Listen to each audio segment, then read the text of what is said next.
I found out my grandmother's condo had been sold before I even finished my morning coffee. Not just sold, erased. The signature wasn't mine. It wasn't even hers. Someone had rehearsed it. Then James told me something worse. Maddie wasn't alone when she rushed the sale. A man was with her. A man she owed money to. And according to the realtor, they changed the locks before the paperwork was even filed. My mother's strange calm suddenly made sense. They'd been planning this since the funeral. I didn't scream. I didn't break. I just went still, cold and quiet. Because what they didn't know was that silence is where I become dangerous. Before I tell you how deep this went, let me know where you're watching from. And hit like and subscribe if you've ever been betrayed by your own family. When this happened to me, nobody believed it at first. Maybe you will. Maybe you'll see a version of yourself in what I'm about to reveal. I didn't grow up in a loud or chaotic house. Ours was quiet, too quiet. The kind of quiet where you feel every disappointment before anyone speaks it. Maddie didn't need to say she was the favorite. The house said it for her. People used to joke that she was my mother's mirror, and they weren't wrong. Same blonde hair, same bright dresses, same effortless charm. I was the shadow next to her, dark hair, oversized sweaters, always drawing, always observing. The imbalance showed early. I still remember one Florida summer night when I was 7. We were eating spaghetti at the kitchen table, the ceiling fan clicking like a metronome. Mom passed the garlic bread to Maddie first, then told me she only had enough for one growing girl. I wasn't hungry anymore after that. I just learned how to stop reaching. School wasn't much different. When I won an art contest at 12, I rushed to the car with the ribbon still warm in my hand. Mom barely looked up from her phone because Maddie had a cheerleading tryout. The whole ride home was about Maddie's routine and Maddie's coach.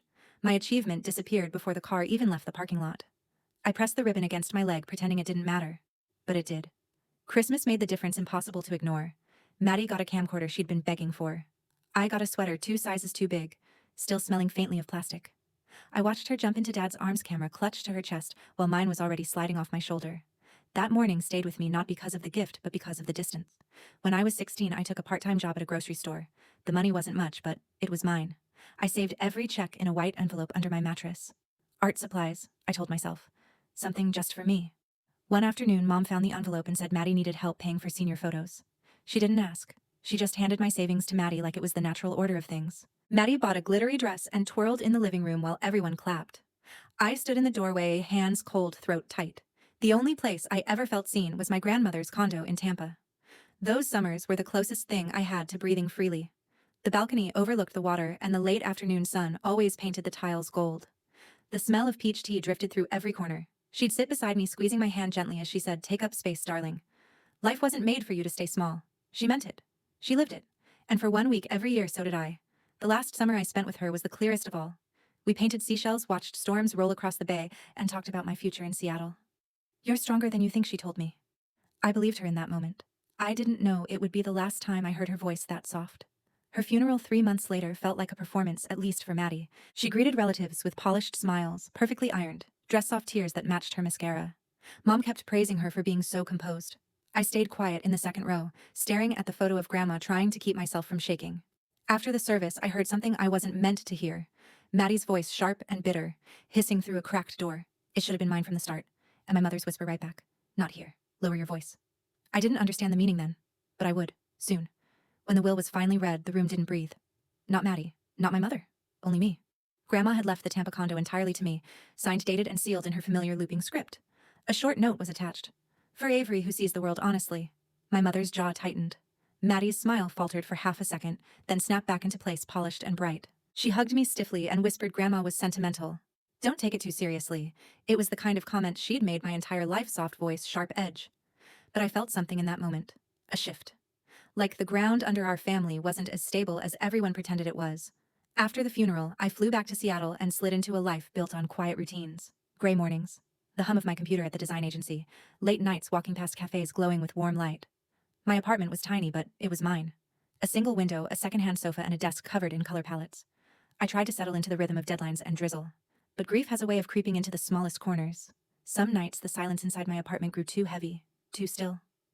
I'd find myself staring at the silver watch Grandma left me years before, the one she always wore on those balcony afternoons. I didn't know it then, but that watch would become the thread pulling everything apart later. The first real sign that something was wrong came 4 months after her passing. Mom called me out of nowhere, voice too bright, too rehearsed. "Maddie's been handling everything, sweetheart. She's so responsible. You should be proud." Proud wasn't the word I felt. The way she said handling made my stomach twist. But I pushed the feeling down. I didn't want another fight about how I overreacted or how Maddie carried the family. Then things shifted in subtle ways. A letter from the Condo Association arrived saying they acknowledged recent changes. I hadn't requested anything. I called Maddie. She didn't answer. I called Mom. She told me not to stress over paperwork. It didn't sit right. 2 weeks later, when I logged into my email, James had sent over an updated copy of the will and deed just for my records, he said. I scrolled slowly, noticing the crispness of Grandma's signature, the softness in the loops, the natural tilt, the familiar flow. I opened the scanned copy Maddie had forwarded months earlier, the one she'd said was just easier to reference. The signature was almost perfect. Almost. The pressure was heavier, the loops tighter. The bottom stroke pressed too hard, leaving faint shadows on the paper. My skin prickled. Maddie always pressed too hard when she wrote. Even as kids, I told myself it was nothing. Coincidence. A bad scan. But the unease stayed. The final push came from someone I never expected, Ethan. He called me one evening, sounding nervous, almost apologetic. Hey, Avery. Maddie's been acting strange. Bill's disappearing. Calls she won't explain. She keeps saying she has it under control, but I don't know, something's off. I didn't answer right away. My heart felt lodged in my throat. I'm probably overthinking it, he said quickly. Forget I said anything. But I didn't forget. That call cracked open everything I'd been trying to ignore. I didn't know it then, but that conversation with Ethan was the final quiet warning, before everything detonated. The morning everything snapped open didn't feel dramatic at first. Seattle was quiet, the kind of quiet that settles when rain has nowhere left to fall. I was halfway through my coffee when James called. His voice wasn't calm, it wasn't steady, it was tight. Avery, the Tampa condo was sold 2 weeks ago. My hand froze around the mug. Sold by who? You didn't sign anything, he said. And Eleanor's signature on the transfer. It's wrong. Wrong pressure. Wrong tilt. Someone practiced it. I didn't speak. I didn't yell. Silence spread through my apartment like smoke. There's more, James said. The realtor claims you declined involvement and authorized your sister to handle everything. Authorized. Declined. Words I never said. I shut my laptop hard enough to shake the table. I called my mother. Mom, I said, did you know the condo was sold? A pause. Long. Careful. Oh, sweetheart. Maddie handled it. You know you get overwhelmed with legal things. Overwhelmed. Dramatic. Emotional. The old labels thrown like crumbs. It was left to me, I said. Mom exhaled sharply. Avery, don't start. Maddie has always taken care of this family. Don't ruin this for us. For us. Meaning for her and Maddie. I hung up without saying goodbye. James called again that afternoon. I spoke to the realtor, he said. Your sister rushed the sale. Wanted it closed within 72 hours. She paid extra to skip inspections. My stomach tightened. Why so fast, she didn't say, but Phoebe mentioned something strange. Your sister wasn't alone during the signing. A man was with her. Not Ethan. That was enough. I booked a ticket to Florida that night. Tampa air hit hard, warm, humid, smelling like salt and heat. I went straight to Grandma's building. The lobby felt like a ghost of itself. Same beige tiles, same quiet echo, but the warmth she carried was gone. As I stepped into the hallway, an older voice called my name. Avery, well, I'll be. I didn't think I'd ever see you back. Mrs. Halpern, the neighbor who'd lived 2 doors down forever, stood there with her grocery cart. Your sister's been busy, she said, lowering her voice. I heard her arguing with your mother after the funeral. Something about who deserved the condo. My stomach dropped. You're sure I know what I heard? She leaned closer, and a week later she came back with a man. Tall, dark jacket, nervous. They were messing with the lock. My throat tightened.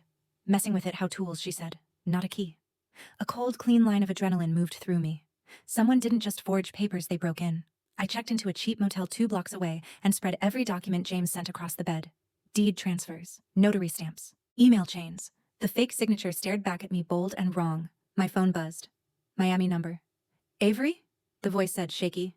Ethan? What's going on? I asked. He took a breath. Maddie didn't tell me she sold the condo. She told me you signed off. She said you didn't want it. My jaw clenched. She lied, I know, he whispered. And when her accounts were frozen this morning, she fell apart, screaming, blaming you. She said you'd never check because you're too far away. Too naive. Naive. The familiar insult. There's more, he said. The man she met. He's not family. He's someone she owes money to. She paid him with part of the sale. A debt. That explained the rush, the lock, the man. Ethan. I said, why are you telling me this? She lied to me too, he said. And your grandmother didn't deserve what she did. When the call ended, the motel room suddenly felt smaller, the walls pressed in. I needed air. I walked back to the condo building. The hallway was dim, lights flickering. I stopped at Grandma's old door, stared at the lock, and saw it tiny scratches around the frame. Deliberate. Recent. Not an accident. This wasn't a messy theft. This was planned. And whoever helped her didn't want to be seen. That was the moment I understood something clearly. Maddie wasn't desperate yet. But she would be. By the next morning, James already had answers waiting for me. I met him in his office, small, cold, clean, nothing like the chaos inside my chest. He slid a printout across the desk. A burner email, he said. Created the day after Eleanor passed. Your sister used it to contact a notary who doesn't exist. I scanned the page. Simple instructions. A fake name. A deadline written in short, clipped sentences like someone rushing their own crime. She planned this immediately, James added. before the funeral arrangements were even finished. My jaw tightened. What about the man she brought with her? We'll get a name, he promised. But I already had a feeling. A bad one. That afternoon, banks confirmed suspicious transfers. Maddie had withdrawn large amounts in cash. Traced just enough to show urgency, but not enough to show purpose. Ethan texted again.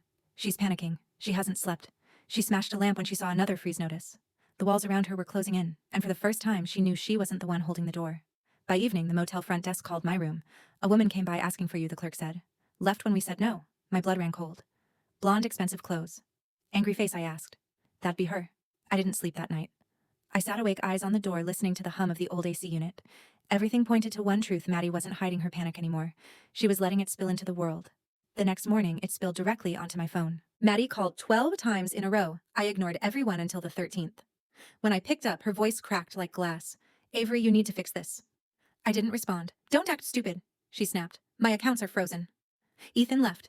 People are calling. I can't live like this. Fix it. Calmly, I said, you forged everything. Her breathing turned sharp. I handled it. For us. For the family. You broke into the condo, I said. You brought a stranger with you. That's not. You changed the locks before the funeral flowers even wilted. Silence. The first real silence I'd heard from her in years. Then she spat. You were never meant to have that condo. Grandma was confused. I deserved it more. There it was.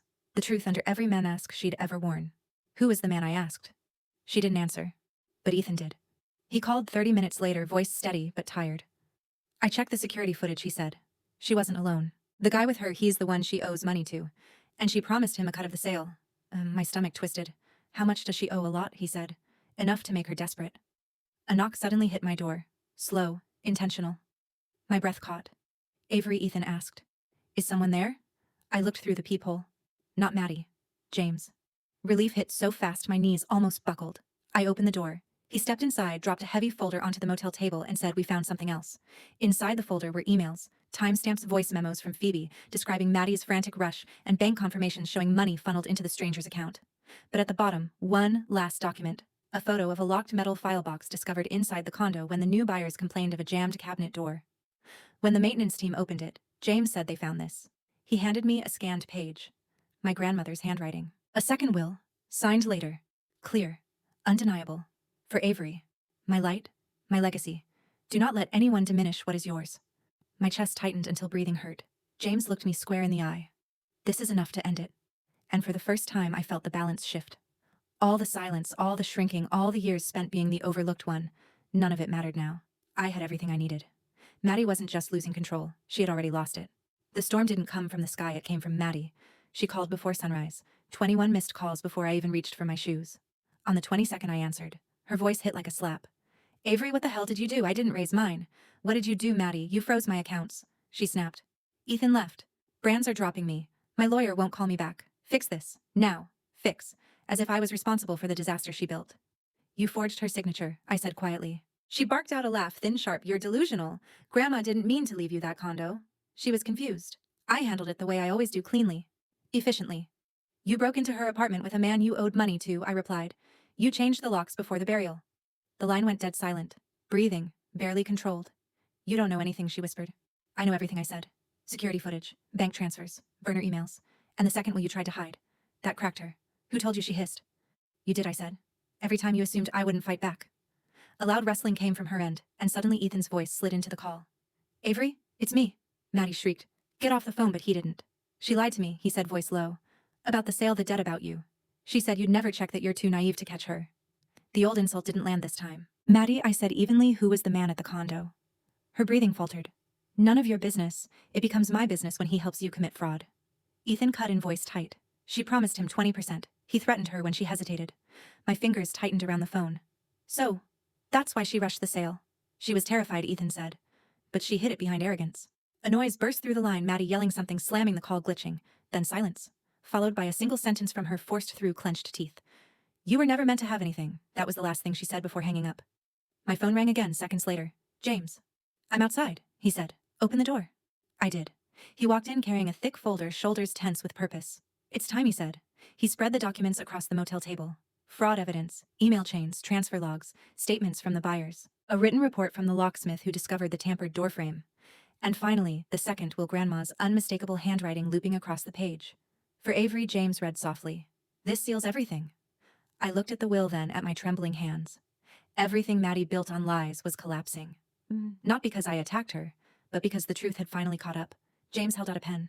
"When you're ready, I'll file the full claim." I didn't hesitate. "File it." The word felt heavy final, like a door closing after years of being held open for everyone but me. James nodded once. Then this is the moment everything changes. He was right. For the first time in my life, Maddie wasn't the one in control. I was. The fallout didn't explode in one moment. It unfolded in waves, quiet, precise, undeniable. By the time James submitted the full fraud claim, Maddie's world had already begun to sink. Her accounts stayed frozen. Her brand partners backed away. Her realtor connections cut contact. And Ethan moved out the next morning. He sent me a single text before leaving the house they once shared.